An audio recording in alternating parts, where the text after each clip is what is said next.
Greetings, YouTubers. So, the reason for this video, it's kind of strange, it's kind of different.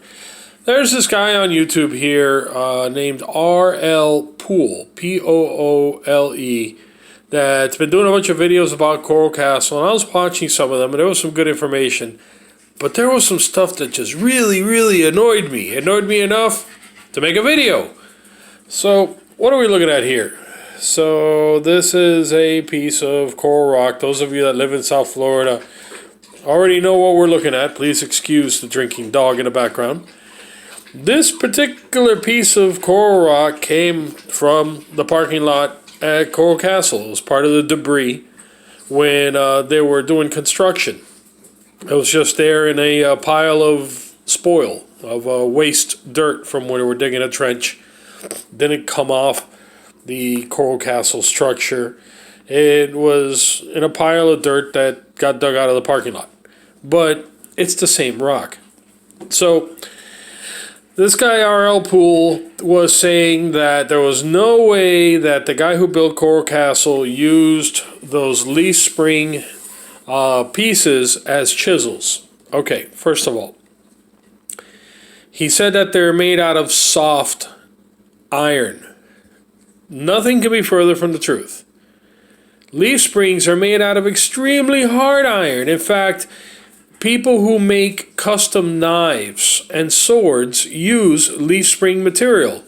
Watch a TV show called Forged in Fire, and it will show you people making knives and swords out of leaf spring steel. It's very good for that. It is very hard steel. So you are totally incorrect saying that it's soft iron.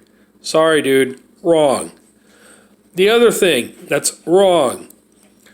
The chisels are indeed mushroomed. I've had many of them in my hands. Why? Because I am a researcher there. There are plenty of them that are mushroomed on the end. Being that leaf spring steel is so hard, it takes a lot to mushroom it. And actually, the steel that is used in leaf springs is harder than the steel that is used to make the head of a sledgehammer.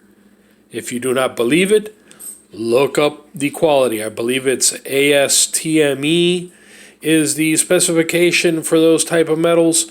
Look it up yourself. The sledgehammer head is made out of a softer material than the leaf spring, and plenty of them are mushroomed. And finally, we're talking about the rocks here. Oh, no way that he could use the leaf spring to cut into this rock. Coral rock is soft. It's even softer when it's wet, fresh out of the ground. If you take a piece of coral rock fresh out of the ground, you could actually cut into it with a carpenter's saw. You will ruin the saw, but it will cut into it. So why is this sitting here? Well, look. That's just my fingernail, man. Okay? Look how white that is, because I'm scratching away at fresh material. Look at that. That's just my fingernail on the rock. Okay? Go to town on some more of it. Okay. Look, big pieces. There's my fingernail. Okay? Ugly but still present. Satisfied? Coral rock is not a hard stone. So the reason why you see those wedge marks is because as the wedge goes into the coral rock, since it is very porous, as you can see by this sample right here, it compresses it.